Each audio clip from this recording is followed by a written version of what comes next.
I'm Mika, and I'm feeling a little tired. I'm Becca, and I think I'm feeling all right. Hello, am I being silenced by the man right now? He's someone that I could be friends with. If only I lived there and we could talk, we'd be friends. That's the parasocial relationship. Sure. Be put down. I need to be put down. He's a married man. He's a married man, Mikaela. He's a married man. You can't be coveting after a married man. You've known the 10 Commandments since you were 5. I'm feeling tired and grateful, and this is All You Can Feel, the podcast where we share how we're feeling about shows, friendship, just anything and everything. Why are you feeling grateful? I had a good day with my family, so that's good. It's just that I'm tired because I was out most of the day, and I don't usually record at night, so... It's a weird feeling to record at night. Yeah. We were going to record earlier today, and then that just didn't happen, so here we are in different lighting. I look a little ominous, always. Well, you look a little bit like the headphones are kind of eating you up. Yes. They're bigger than I thought they'd be. Yeah, you look a little like they're eating you. My autofocus is so bad with this. Hey, autofocus. Camera. Get it together. Yeah, so today we wanted to talk about parasocial relationships. Yes. So that's what we're talking about today.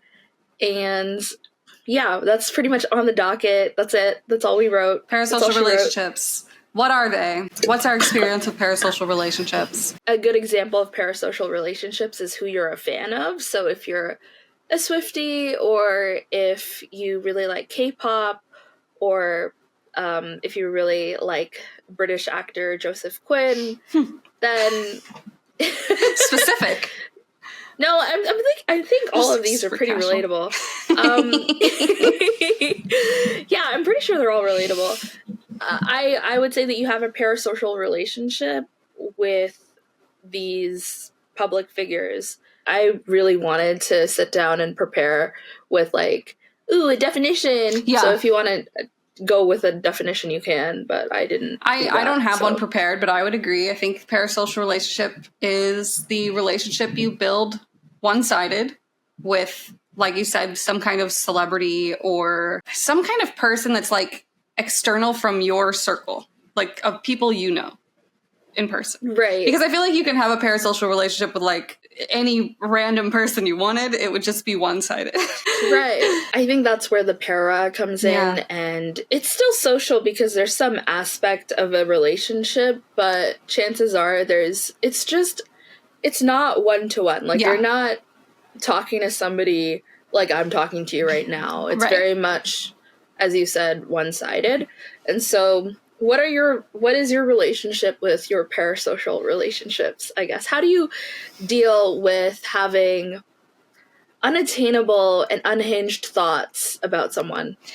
It's strange. I feel like there are a few different ways that it kind of manifests. Off the top of my head, I can think about actors or actresses who have had some profound influence on my life, where it's if something they do, or if they pass or something, if that happens, it deeply affects me. And I know everybody knows how that feels, because that's just the nature of engaging with art that way.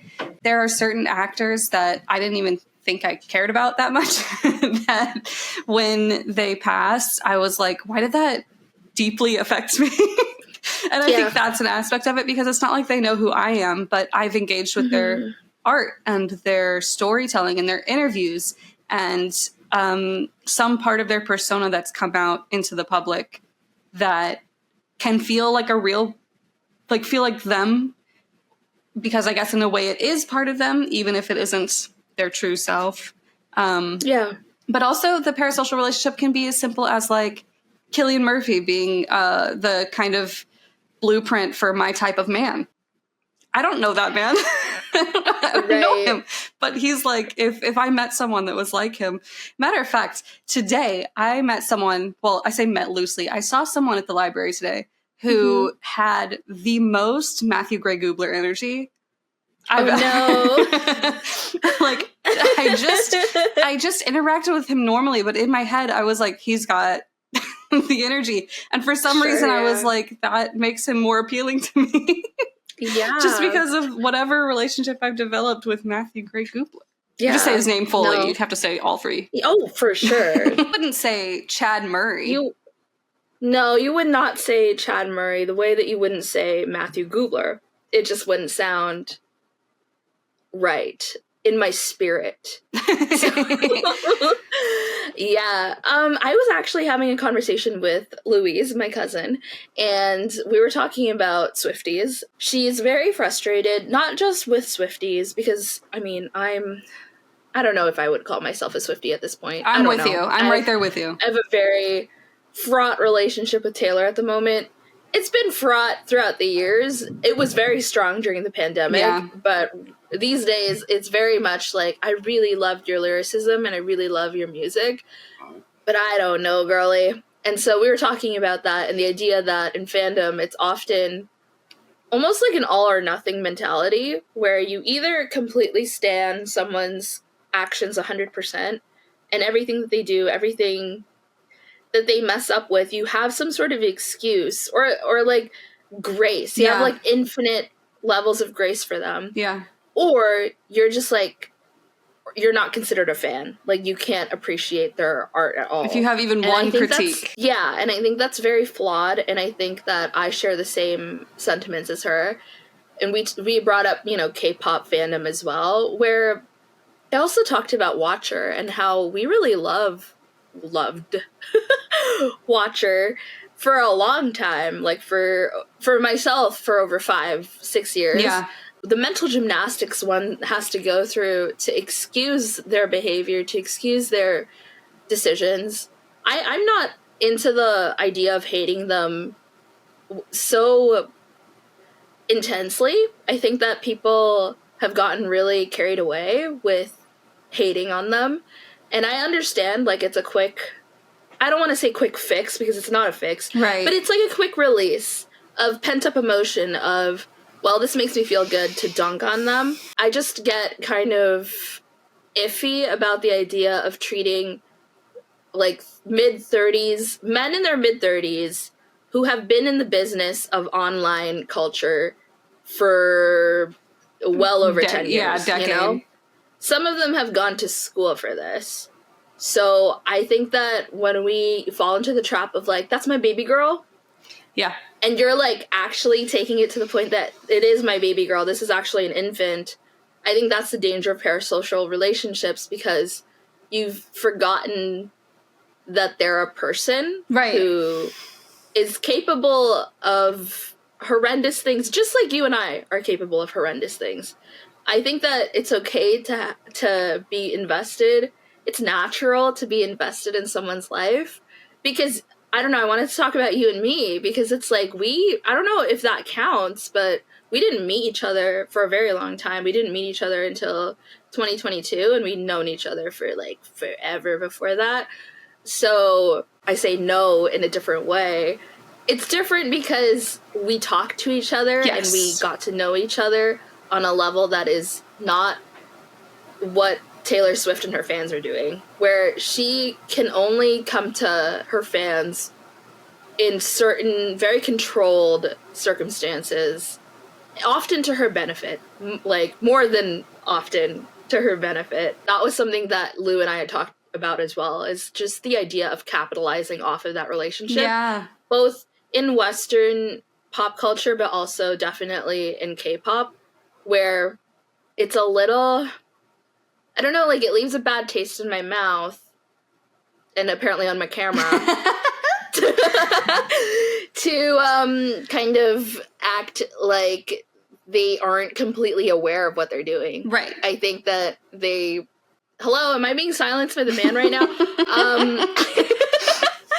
I think that they know to a degree. Like, you can't just sit there forever and be like, well, it's the execs, it's their team, it's this or that. It's their team. That's their team. An excuse, yeah. Right. Like, they have the agency at least they can always walk away, even if that involves, like, legal stuff. Some people have. Yeah.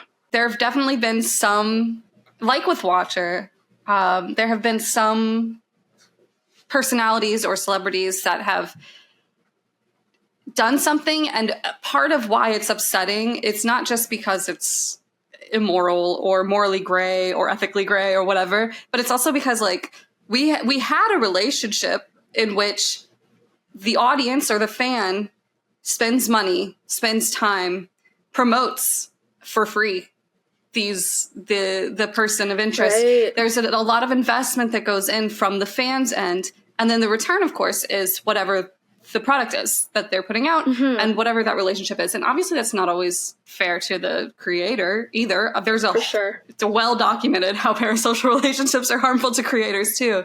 Right. But I do think that that's an aspect of one of the harsher things about these relationships is that when then said celebrity does something that is human or that is wrong, it really impacts you because you're like, I put time and effort and money into this too.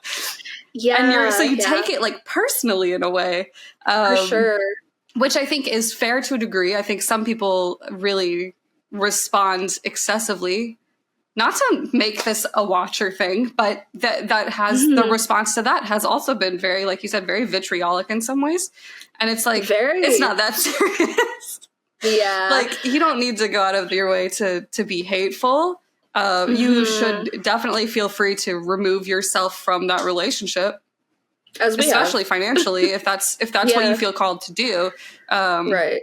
Or if you want to support, then you support. That's how it works. But yeah, that extreme reaction, I think, is something that you see a lot with these parasocial relationships. Our buzzword for the day. Yeah. I like my moody light. Your camera's really fighting for its life. Okay. Light change. We'll see. Cooperate, camera. I actually don't know if my lamp helps either. I feel like that's worse. I feel like I'm going to turn on my lamp again. Okay. I'm like watching the camera like, focus. Focus. You gotta focus. I felt betrayed by Watcher. We can talk about it like really briefly. I felt absolutely betrayed. I mean, I think at first I was like, okay, all right. Because I really love what they're doing. I really love them. And they got me through the pandemic. And they got me through college a little bit. Tail end of college.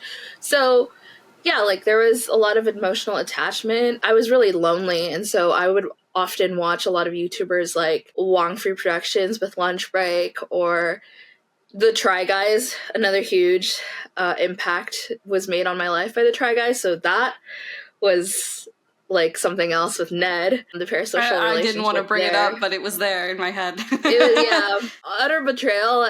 And with that, weirdly, I'm okay with the hate there. Yeah.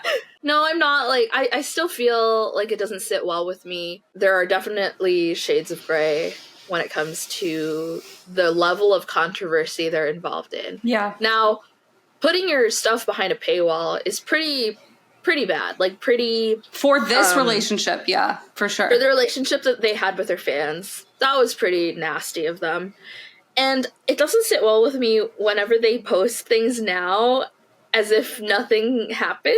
I know that they sat down and they apologized, and I think that was a step towards right direction, but then releasing lighthearted content without addressing everything else, like that they only addressed it with that one video, kind of didn't sit well with me, so I haven't been watching their stuff. It feels weird too. Like for me, it's like discomforting. You know, when you have a conversation with your ex and you think that it went really well, and then time passes and you're like, oh, actually that didn't go well at all and they mistreated me. And it's kind of like that mental processing of, wait, like they made some points there, but I don't know how I feel about the rest of their behavior, and it just isn't aligning with me anymore. But I'm not like going on here to be like, Watch is the worst. Yeah, it's like not. You know, like it's not, like it's more like, oh, like that doesn't, I don't know how I feel about that, but I'm not gonna air it out here. Yeah. What you said earlier about Cillian Murphy kind of having an impact on your type of man. That's a huge aspect of parasocial relationships too, where you kind of get to romanticize the people that you're looking at or engaging with. I definitely did. I mean, I brought up Joseph Quinn for a reason. Yeah, I thought that was just a vague anybody. No, you're right. It was. He just is such a big name right now because of A Quiet Place Day One. Didn't you hear? Yeah. Yeah, so when Stranger Things Volume 4 came out, it really got its claws in me. And Becca knows this. I ended up keeping a diary. This is gonna make me sound so unhinged. No, but this is like what we want to talk about. Right? Yeah, like parasocial relationships. That's the point. Like, I know intellectually, I'm like, this is a parasocial relationship. It has no bearing. Like, he has no idea that I exist. He knew that I existed for 0.2 seconds of his life. And then... Forgot that I even existed. And that's fine. That's just how it is. I was fortunate even to meet him. But, yeah, I kept a diary before and after meeting him where I was just writing letters to him. Not that I would send them to him. It was just like, there was no point where I was like, I'm going to send these to him. It was just like, I hope you're having a good day. Like, it was almost like devotional, like prayer journals almost. For Joseph Quinn. Thing. Yeah, for Joseph Quinn. It was like, dear Joseph, like, I hope you're having a good day. You know what I really hate about today? And then I would just kind of like use him as, instead of dear diary, dear God, it was just, dear Joseph Quinn, I wonder this about you. This is how I'm dealing with my life right now. This is my history, knowing full well that this man would never, ever see my words to him. But I just did it anyway. And when I did meet him, I put together like a really lovely scrapbook, if I do say so myself. It was cute. And you put together a really lovely, like, thoughtful letter. Yeah. And I went to hell and back. Literally, that deserves its own podcast episode. That needs its own, like, there's lore involved. But that was, I think, the wake-up call, apparently, for me. Where it was like, how much am I willing to put into a parasocial relationship? It wasn't dropping $300 for a BTS ticket. No, that didn't wake me up. I then spent $200 more for merch that weekend. No, that didn't do it. That didn't do it. But being humiliated, not by Joseph Quinn, because he was a lovely person. He was as lovely as you could be. Being humiliated by other people at the event. Honestly, it was a traumatic experience. I don't think I ever want to go back to a convention to that capacity, or definitely alone. Like, if I want to go to Fan Expo, with people. I would want to be with people. It was my first time going to a convention all by myself, and that convention already had some trauma associated with it as it was, just by nature of the first time I went. And so I was like, okay, I'm going to reclaim this and go by myself and, like, date myself and do this thing and meet him and give him this piece of art that I've worked really hard on. And it all went to hell. It absolutely just, Fan Expo fumbled the bag. Fan Expo was rough with you. The event staff was not great. No. Hesitate to, like, say that and be vague about it without, like, actually saying what happened. But I also don't want to, like, say what happened. So I will just say that, like, a lot of people who were at Fan Expo, like, the guests, amazing. Like, the stars, also the fans themselves, really great and supportive. And so, I don't know about the staff. Everybody, like, from that experience, every level that I had wasn't the most helpful. Yeah. Let's just say that I had a panic attack. Yeah.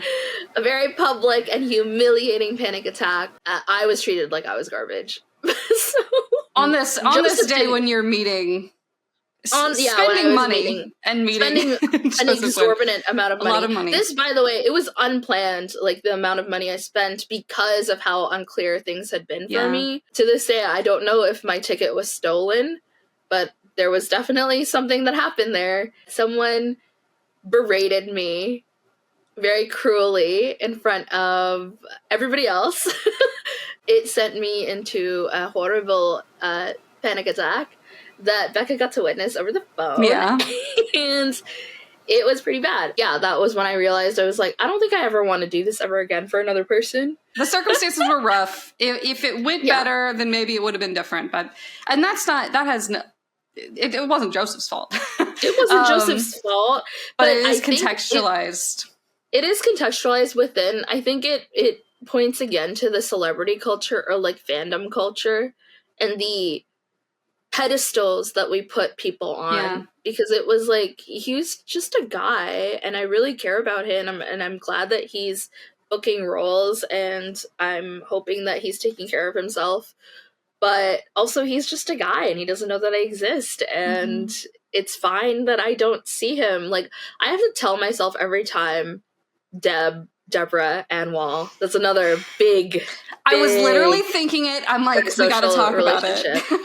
Every time we see that any of the Daredevil cast is going to convention, there is this, like, I don't know if it's which part of my brain it is, but it is very, like, raptor-like, like, very feral, that I'm like, I need to go, and I need to see my favorite. Yeah. And it's like, no, you don't. You don't need to see your favorite. You'll literally be okay if you don't. You can still support the artist. Fine. Nothing will come of it. This isn't like a freaking fan fiction. So when we want to go, it's not even that we expect a fan fiction kind of interaction. It's more like, I want this for my mental health. Somehow meeting them will elevate yourself. Elevate your life. Like, give meaning to it. Which is not... which is just delusional. It's delusional. It's Delulu. Yeah, that's so funny. I literally today, Deb posted that she's going to be on John's podcast, and I shared that with you. Yes. And it's like something about those two, and it's just because of characters they played. It's not even that serious, but it's like it gets you excited, and it's like this like physical reaction to like wanting to engage with them in general, but also with them interacting together. Anytime we see the Daredevil cast like in the same room, it's like crazy. It's just exciting. It is exciting. It does that kind of stuff does affect me on like I said, on a physical level. Like, I thought about Shane, Top, and Courtney getting Millard. Getting Millard! Shane and Courtney getting married. And I was like, this is such a good example, kind of something that like made us think about this episode, was that when they announced that they were married, it was like upsetting for no reason. Because like for us, and at least for my side, it was like I had developed this parasocial relationship with Shane where I was like, he is an ideal man. He's someone that I could be friends with. If only I lived there and we could talk, we'd be friends. That's the parasocial relationship. Sure, yeah. And so when they got married, first it was blatant denial. April Fool's didn't help. But when it was like set in stone, it was kind of like, obviously intellectually I'm like, oh my God, I'm so happy for them. That's so cool. But on like an internal, like physical, subconscious kind of way, I was like, I can no longer have any affection for that man. Right. And you felt, I know you felt physiologically changed. Something shifted that day. She was you should have seen her Discord messages, y'all. She was hurt. Like he hurt my feelings. Right. Like, I don't even know you like that. For backstory, like, we got into, like, we'd watched Smosh growing up too, but it was very casual. And then in the last year, I'd say, last year it's not or even so, that long for me. We've been watching. Yeah, I was the one who started watching first, and then I roped you in, and I was like, oh my God, like, Shane. And so I felt similarly about Shane, where I was like, he is the ultimate ideal man. Actually, I was just talking about this with Lou too, where she pointed out someone in Stray Kids where she was like, oh, he's your age. I think you might like him. He's buff if you're into that. And I was like, he's like, he's sure. in Stray Kids. I was like, I don't know if I want, like, I'm not really into buff guys. So then I said, is he nerdy? Because in my head, I was like, as long as he's like Shane Top, who's buff and nerdy, and I also asked if he was funny, then that would be fine. So he was truly an ideal, and I would watch his videos, and I was under the impression, because I'm not super into speculating into other people's personal lives. Right. And then you have Ayame and Yuval, and we'll go through them just a minute. Yeah. But, yeah, I wasn't like, ooh, Shortney, you know? I thought that he was single because that's what it looked like to me. And so I was just under the impression that he was dating around, which is fine. He can do that. But I was kind of almost free to to peruse, if you will. And so I deluded myself into thinking, like, Becca would often get this message from me where I'm like, hire me, Smosh. Just hire me. I was like, go out there and apply. Yeah. I would literally go on their site. I would go on their site. And, you know, I mean, I think I'm pretty funny. I think you'd be great in Smosh. If given the opportunity and the resources, I would slay. Yeah. But in terms of, like, just doing it just for the chance of befriending Shane, come on, that's, like, delusional. I'm not that delusional, guys. There was a level of which it was like, this is a joke, but also, like, that would be really cool. And then I was the one who was kind of alerting you and being like, Mayday, Mayday, Mayday. I don't know if they're married or not. And Becca, like, saw me. I feel like you witnessed me go through the 5 stages of grief in, like, a single day, where it was took like me longer. I was in denial as well, but I was the one who was sitting there through that entire podcast episode that they released. 2 other members of Smosh sat there in wigs and pretended to be Shane and Amanda for their podcast episode, and I listened to several hours of them just talking about nothing, just for the glimpse that it was real. And it was so wishy-washy, like, I wasn't sure, because they were kind of playing it like it was a bit, but not. Yeah. Until finally, when it became utterly clear through the compilations that I saw of Shortney fans, that I was like, okay, wait. Especially the next day, I was like, oh, this is been here real. all along. And at that point, I felt like I had egg on my face, and it was like, oh, I've been coveting after a married man. I cannot be doing that. Must stop. So it shut down. Like, I initially felt hurt too, at least at the confusion aspect of it, where I was like, why would you joke around about this? But then as soon as I figured out that it was real, it was like, oh, I'm the clown here for, like, putting myself, like, into this relationship and being like, oh my gosh, like, he's my internet boyfriend. Like, no, he's been someone else's boyfriend. Not. And the thing is, like, even if he didn't reveal that he was going to be married or betrothed or affianced or whatever, it wasn't my business to begin with. It was just, like, kind of a moment of being jarred into reality of, he had this all along. He could have chosen even not to reveal that he was married, and I still would have been like, oh my gosh, like, he's whatever. And that's on me. A little bit on him too, because I think not a little bit on him, but, like, you know, where for some celebrities, they lean into that. They lean into, especially in the K-pop world. It's part of the relationship. In the K-pop world, it's part of the relationship, where it's like, they understand to a degree the role that they're playing for you, that they're emblematic of. It was really funny to see you go through it at a different pace. I was like, it's April Fool's, it's not real. Yeah, and then you got really upset with him. And then like the next day, I'm like, okay. And you couldn't even engage. She couldn't even engage in Smosh content. I literally stopped Shane content because I'm of back this on it utter now, betrayal. It really did change it. I was like, it's so hard to, like, connect in the same way. Mm-hmm. My thing is, for me, and this is maybe a reflection of my own ethics, I don't think it's usually a problem for me to have that fan relationship of, like, thirsting a little bit when they're married, because I know that I'm not actually intruding on a relationship, right? And so if he was married, like, I probably would have, well, he is, but if I knew that he was engaged or whatever, I probably would have toned it down, but I think that I would have been more steady with my feelings about Shane and Courtney. Sure. Compared to being blindsided, like I was, I was dating him and he cheated on me and I didn't know, you know what I mean? Yeah, that was very much the vibe. Which is like, that is not, he doesn't know me. Right. So it's so, and you know, the thing is, it sounds completely delulu, as we've talked about, and it is, but it's not abnormal. This is something I don't think so, everybody goes through. It's something you go through with celebrity crushes, but it's like something you might go through with a sports team.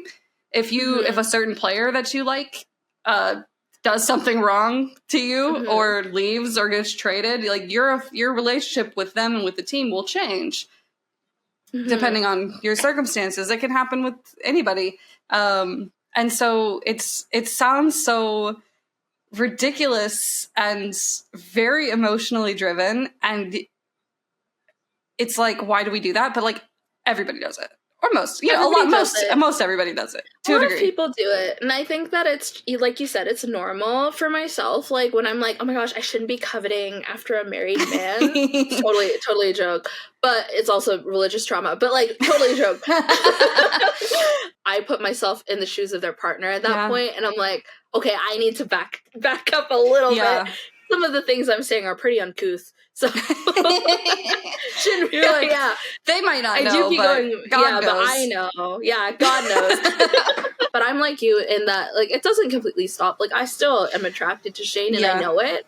It's more like, okay, I just need to be a little bit more cognizant and like maybe be, I guess the word I'm looking for is like less indulgent in the fantasy. Yeah, that's true. Like lose yourself a little bit less. Right. Get a grip. Right. I mean, I say that, and then last night at like 3 a.m. I was sending unhinged voice notes to Becca about, I don't even want to say his name because I don't want to like reveal that, you know, I feel this way about him. Like, I want to give him privacy almost. But let's just say that it's a minor role. Well, it's a secondary role. Secondary important role in an MCU show that you wouldn't expect us to be watching or rewatching right now. But that's the way I'll tell you what, it's not Daredevil. It's not Daredevil. It's not Daredevil. Let me try and find like an example for you guys. I need a man. You got to hear me right now. I need a man. This is okay. I need to be put down. He's a married man. Mikaela. He's a married man. You can't be coveting after a married man. You've known the 10 Commandments since you were 5. Come on. Wait, there's more.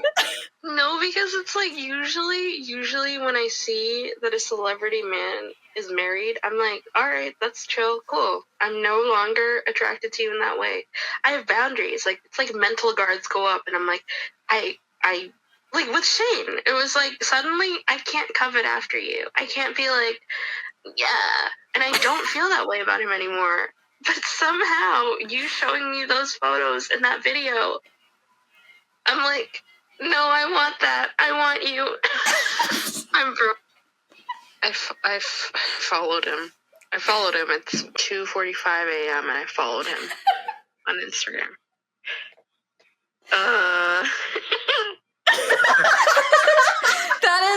That is in a nutshell. That is a parasocial relationship. You know what's crazy is that we can intellectualize this. We can talk about it. We can be as aware as someone can be about what a parasocial relationship is, what not to do, how to get a grip, and yet somebody's gonna come up. We're gonna see a picture. We're gonna see a video, and we're gonna be like, "Oh my gosh." Like, what? Like, Mike Feist for a hot second, I was like, wow, hello. Me too, though. Deeply affected. It went from, like, oh my goodness, a recurring crush from Dear Evan Hansen, you've come back. And now it's to this actor who I feel like I can't even name. Partly because you guys would judge me. Why? I'm there. I'm with you. You're with me, but also I'm like, no, we need boundaries. You and me, all you can feel, listeners, we need boundaries. Like, you can't be knowing. We can't. Our parasocial relationship. You can't be knowing everything. It's important to have boundaries, clear boundaries. Yeah, but now, like, let's talk about someone who has shaken up our world a little bit. Very recently, yeah. Yuval. It's been an interesting journey because Yuval was someone that like I would see on TikTok randomly on the For You page, and I'm like, that guy's cool. I like what he's doing. But he was just a guy. He's just a guy like you and me. We're just people. That they're like not a celebrity status to me or an influencer, however you want to stack it. And then Mika sends me this love triangle situation going on between him and Ayame and Oliver. And I'm like, what is this cinema right now that we're engaging in? What is this like whole narrative? And it like it is, that's I think something that's really captured us, is that it is both a story and authentic to reality in a way. And that's where you really build these relationships, is when you feel like you know a person. Exactly. And he's hot. Yeah, so now, because we've seen more of him in this situation with Ayame, and we watched the podcast episode that they did, which was really, really good, we're like, he moved up somehow. When he went bowling with that one creator whose name is escaping me, but when I saw that TikTok of him walking in through the bowling alley, and it was, you know, not him front-facing camera, but just him existing as a person moving, I was like, oh no, I am done for, I fear. I'm in. Sign me up. I want to bowl too. What it is with him is that I feel like he has a good sense of boundaries. Even if he's having this kind of organic romance that, you know, you could say is for a stunt, but I don't think that it is it's for just a stunt. public. I think they're using, it's public, and I think they're using their platform in a way that's smart, in a way that's caring for, you know, people, particularly in Palestine. Like, the way that he acted in his interview with Ayame, there's no way they're faking that. I'm sorry, but it felt so intimate. When I first watched it, I had to keep pausing throughout a whole entire day. First of all, I was sick, okay? Which is why we didn't have an episode. I'm saying this like 40 minutes in. We didn't have an episode last time because I was sick, and I'm also dealing with family things. So, you know, we're trying the best in All You Can Feel.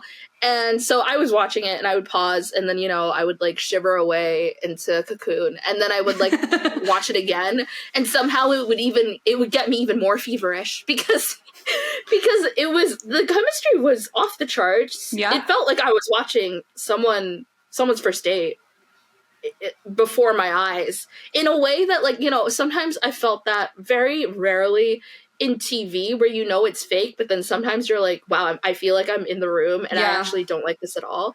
I felt that way in This Is Us when Jack and Rebecca had their fight about her being like a singer. I felt so physically like, I need to leave, because I was like, it's like I'm watching my parents fight and I need to leave the room now. But it was that times infinity with Ayame and Yuval, because it is the first time that they're meeting, and you can see Yuval calculating in his gaze how much of this is real. And so I love that I saw a few people commenting that he should have said more, should have revealed more of himself and what he was feeling. I think he did an excellent job of balancing being sincere with having boundaries and knowing, as he stated in that video, like, I want a moment to ourselves. Like, this, we're in front of cameras, we're in front of like a room full of people. This is going to be watched by thousands of people. So I'm going to like be real, but on my terms and with my boundaries. And I find that immensely attractive. That is so attractive. He just made it worse for us.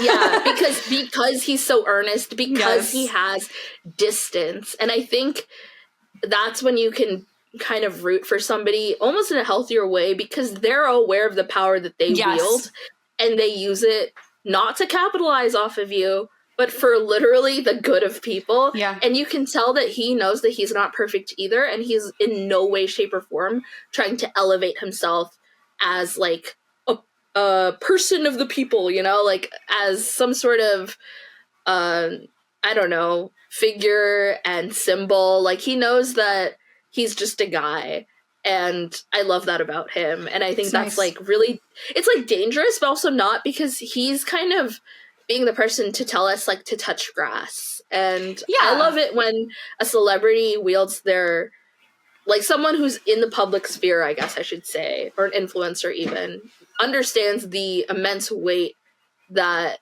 their influence has, versus someone like Taylor Swift, who I think to a degree is aware, and then it's almost like she's willfully ignorant about how much power she actually has, or not necessarily like ignorant to it, but willfully passive. Yeah, maybe. passive is a good word. She doesn't do anything about it, other than, like, there are certain songs and certain messages that she sends that I'm like, okay, like, I'm cool with you reminding the people not to be too vulture-like in terms of looking into her life and kind of speculating on her personal life. At the same time, there's a lot that she could kind of work on speaking up more about. Yeah. And also just the way that she capitalizes. Like, I keep using Taylor Swift because that's the example I have in my life, because I'm like, because I have a Taylor Swift sweater, I collect her vinyls, I love her. Kind of stuff, yeah. I also question why she feels the need to be putting out so much when she is making ample enough money just from the tours alone. And sometimes the things that she's selling just don't feel like they are reasonable. Yeah. That's just how I feel about it. But Yuval, though, oh my goodness. It is a stark difference, but I think also it comes with different levels of fame, but that's not even a full excuse for Taylor or something, because, like, if I go back to Cillian Murphy, it's not like he's telling us all about his life or using his platform in any way. And I know some people will be like, oh, he wasn't that big. He was to me. Okay? He was to me. And so it's like, it's celebrities like that who kind of just mind their own business, but still put in all of their work towards the art and respect the relationship they have with fans. That is good. Yeah. I think that the capitalizing off of your fans is when it becomes very toxic. Not just from let me clarify. Obviously, when you have a relationship with a fan, the fan is going to have a transactional relationship with you. You are buying a product from the artist or whatever. But when you're exploiting that, or like really, what is the word? I just have it in my head. When you're really taking as much as you can out of your fans or your audience, it's not only cruel to them, but it also, I think, feeds into this mentality now, because your audience, obviously, your fan loves you, wants to support your work. Well, now they have to do more in their life to keep up with that. And the thing is about the parasocial relationship is that if they can't do that, they feel worse about themselves for it. If they're like with K-pop, there are certain artists where it'd be like, I want to support them. They need to get paid. I want to help that because I care about their work. But then they release 4 albums, and then they release merch, and then they release 4 more versions of an album. And you're like, I don't get that kind of money. And you start to like feel negatively about it. And I think that is an unfortunate side effect of that kind of relationship, is that because it's parasocial, it can feel very personal. So, like, you get all the people in the V Lives and live streams that act like they are entitled to a piece of the celebrity, entitled to their time, entitled for K-pop, entitled to, like, their language, like asking them to speak English and stuff like that. Yeah. And it's like, obviously that's not the celebrity's fault.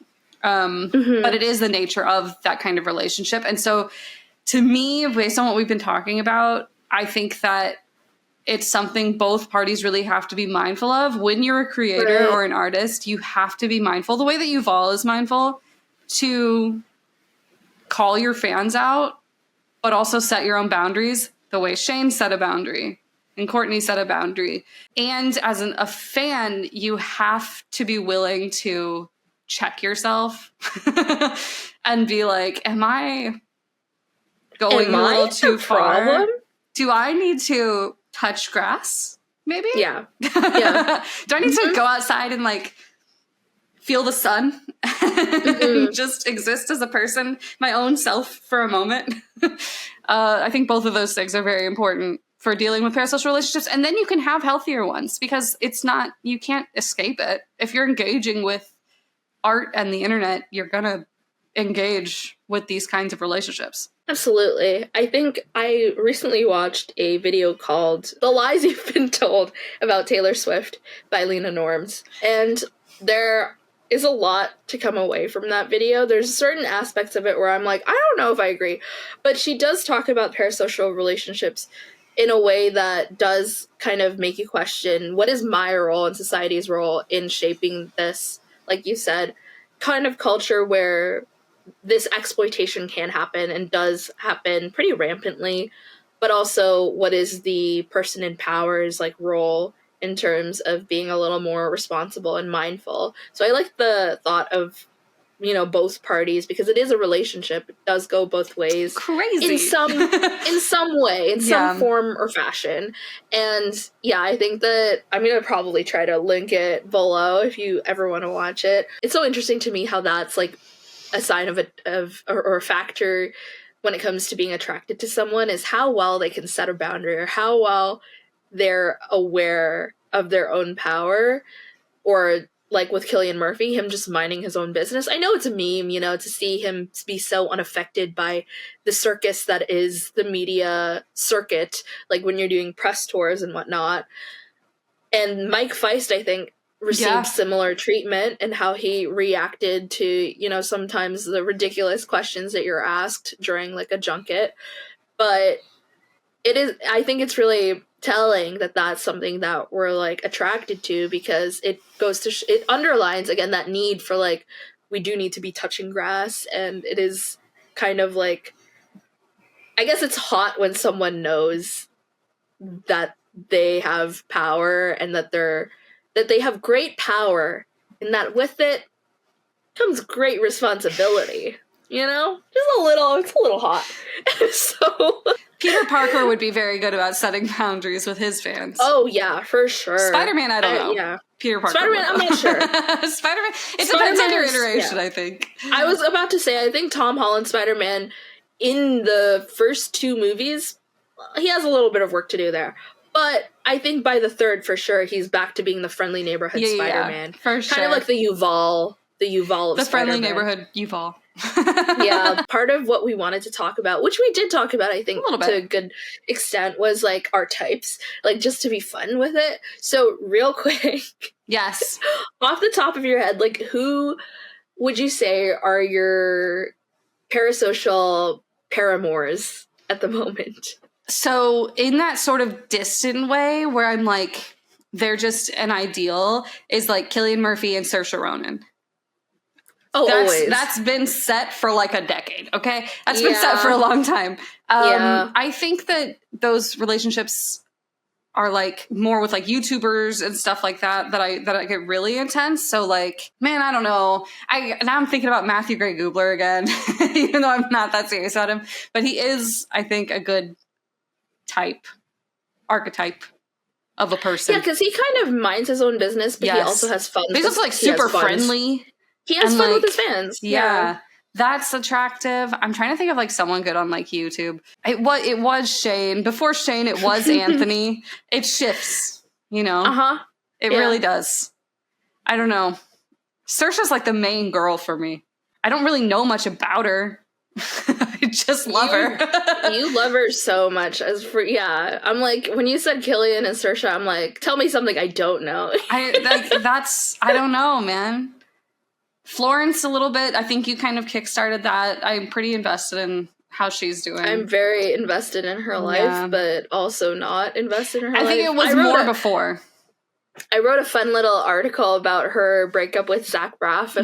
If anyone wants to watch or to watch it, to read it, and I talk about parasocial relationships there too, where it was kind of like mind your own business. Yeah, exactly. Mind your own business. We don't need to be speculating. I think Florence is at the top. Well, no, not at the top, but she's like pretty far up there on the list. Probably like top 10. I thought of Nathan Zed again. Nathan Zed. I thought of him, but I'm like, for you. Yeah, because I have what my dad likes to call like my little Delulu harem. He doesn't say Delulu, but like he's very much like, okay, like how many husbands or boyfriends do you have? Because I'm always like, Well, okay, Nathan Zed has been my YouTube boyfriend for a while, but he might be dethroned by Miles Bonsignora pretty soon. Miles is but great. Honestly, that's another married man, right? Yes. And a father. So who I'm kind of like, I would rather be your friend. It's yes. not even that I would want to date you. It's just I want to be in the same room as you and just like chill and talk about life and have a little laugh, have a little chuckle, a little chortle, if you will. Yeah. And my music boyfriend has been pretty consistently Jack Antonoff. I can't even explain, like, he's like a rodent, but also he's my rodent, so... And I feel the compulsive need to mention whenever he's worked on a song, and I know that he's worked on a song. Like, for instance, earlier today when I was with my cousin, we were watching a bunch of music videos, and we were watching Please, Please, Please by Sabrina Carpenter, and I was like, did you know that Jack Antonoff worked on this song? Literally, even with my father, like, we'll be listening to something and I'll be like, did you know that Jack Antonoff worked on this song? And then I always have to remind people who Jack Antonoff even is. And I'm like, well, I saw him in November 2021 in History in Toronto. It was the opening night of the venue. I don't even know, like, why. It's just, like, I'm proud of him. And that's another point where he got married, or he started dating Margaret. And I felt deeply emotional about it. Not in a jealous way, just in a, I'm so proud of you, buddy. Yeah, like, you care. Like, you found your person, and I'm so happy for you. Because, like, especially even with Taylor, like, when she started dating Travis, granted, we're getting a little too much, like, media attention on them now that I'm like, I'd rather not know. Yeah. But initially, it was kind of a similar feeling where I was like, oh my gosh, like, you're happy. Like, when you watch people, because to a certain degree, Lena Norms talks about this in her video, you do know a person through their art. You get a fraction an aspect of who they are. So there is, like, that I think that's where the relationship comes into play, where, like, there is a genuine fragment of a person that you're getting. So there's that feeling of, oh my gosh, like, I'm so proud of you. So yeah, like, those are my mains. I can think of other, like, in the acting world, it's probably Paul right now, Paul Mescal. Yeah. And Mike Feist for a little bit. Who else? Pedro Pascal. That's fair. There are certain actors that, like, come and go too. Yeah, the actor that shall not be named right now is pretty high up on the list at the moment. He's doing it for both of us right now. It's a little dangerous. When it comes to the Daredevil cast, it's not necessarily parasocial relationship with the actors at that point, it's the characters. So it's interesting how that works, because I personally, like, I'm very happy for Charlie having a family. I'm like, good for you, King. I have no, like, oh my gosh, I want to date you. It's very much just his character. All of them, I think. Yeah, even with John, with everybody involved, we're like, yeah. But then for this one character in the show that shall not be named, that's not Daredevil. Wow. It's like we found out he was married and it was like, why is this even more attractive to me? He's a family man. He has a dog that he loves. He's a father. He's a normal person. He's just like a regular person. Yeah, I love it when they're grounded, you know? I love it when they're, like, down to earth. That's so crazy. As down to earth as you can get, I guess, in Hollywood. In that world. It is attractive. It's like you haven't succumbed to whatever is going on there. But the thing is, we don't even know them like that. I don't know. Yeah. Yuval is up there, too, if I'm being quite honest. It used to be Yuval's up there. Used to be Ben Barnes for me. He's still a little bit like I will, like, care about what he's doing, but, like, it's the way that it was like a high school infatuation. Also, it still doesn't sit right with me what he did with what's her face, the person that he was dating. See, that's one of those things. They do something and you're like, how am I supposed to deal with this? And then you're like, well, what? Now you're just terrible. I can't sit with you and talk to you. I can't talk to you about this.